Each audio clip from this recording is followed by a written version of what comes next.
भोकरदान तालुक्यातील धावडा येथील माजी सरपंच आणि प्रतिष्ठित शेतकरी बेलप्पा पिसवडे यांनी आपल्या गट नंबर 1033 मधील शेतीत पेन्सिल, वाल, गोबी आणि मधुमक्का या पिकांचं उत्कृष्ट उत्पन्न घेऊन परिसरातील शेतकऱ्यांसमोर आदर्श निर्माण केला। बेलप्पा पिसवडे यांच्या शेतातून प्रत्येक हप्त्याला सुमारे 40 ते 50 हजार रुपये किमतीचा माल बाजारात जातो, ज्यामुळे त्यांच्या शेतीला चांगला आर्थिक आधार मिळतोय। विशेष म्हणजे त्यांनी घेतलेल्या भाजीपाला पिकांना सध्या बाजारपेठेत मागणी जास्त असून भावही समाधानकारक मिळतोय। सध्या बाजारात गोबीला ठोक दर 35 ते 40 रुपये प्रति किलो इतका चांगला दर मिळतोय। त्यामुळे त्यांच्या शेतातील गोबी पीक हे उत्पन्नाचं प्रमुख साधन ठरतंय। पेन्सिल, वाल आणि मधुमक्का या पिकांना देखील बाजारपेठेत स्थिर मागणी असल्याने एकूणच त्यांच्या शेतीला चांगलं उत्पन्न मिळतं।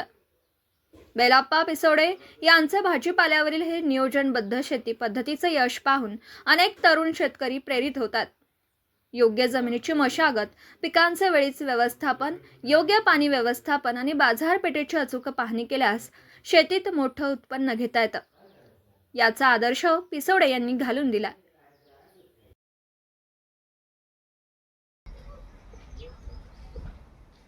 रंगनाथ बाबूराव सनन्से। हां बोला ना। नमस्कार, मी रंगनाथ बाबूराव सनन्से। आम्ही हे पेन्सिल वाल लावलेला आहे आणि याची शेती आम्ही चांगल्या पद्धतीने करतो।